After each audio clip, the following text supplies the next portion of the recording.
Have you ever felt betrayed by the very people you trusted the most? Maybe they were family or close friends. In moments like that, forgiving seems impossible, doesn't it?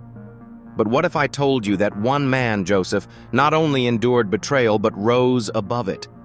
He teaches one of the most profound lessons in forgiveness and faith.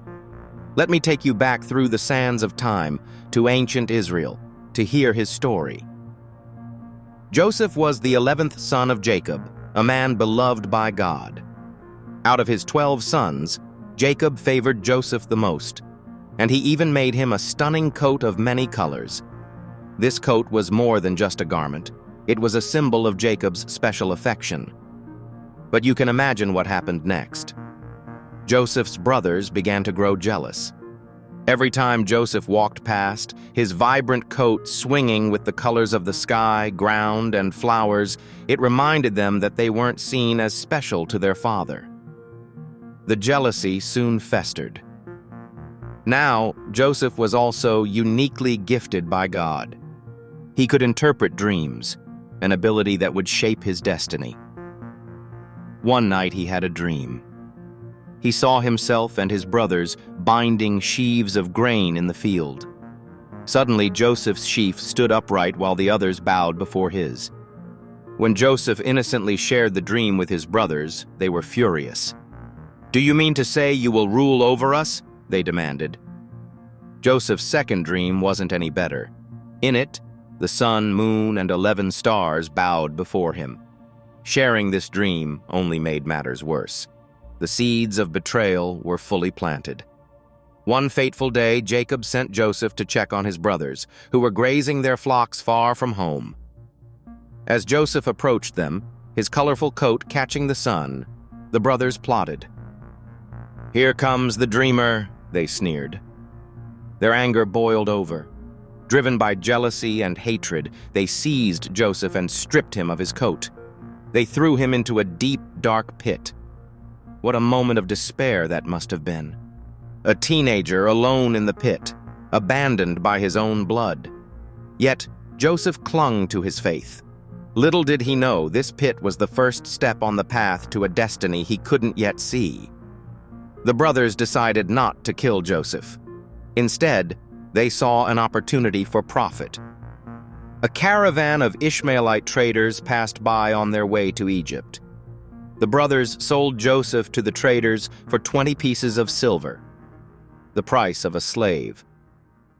They returned home with a fabricated story, showing Jacob the bloodied coat and claiming that a wild animal had devoured his favorite son. Jacob was inconsolable, mourning Joseph for years. Meanwhile, Joseph's life in Egypt took unexpected turns. Purchased by Potiphar, an officer of Pharaoh, Joseph gained favor through his hard work and integrity. But his troubles weren't over. Potiphar's wife, infatuated with him, falsely accused him of assault when he rejected her advances. Joseph was wrongfully imprisoned as a result. Even in prison, Joseph's faith didn't waver. God was with him, and he quickly earned the trust of the prison warden.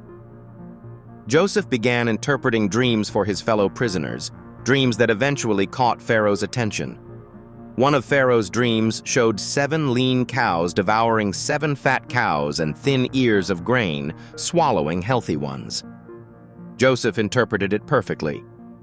Egypt would experience 7 years of abundance, followed by 7 years of famine. Impressed, Pharaoh made Joseph second in command of Egypt to prepare for the crisis. The famine came, just as Joseph had predicted, not only striking Egypt, but also the land where his family lived. Jacob sent his sons to Egypt to buy grain, not knowing that the man in charge of food supplies was their brother.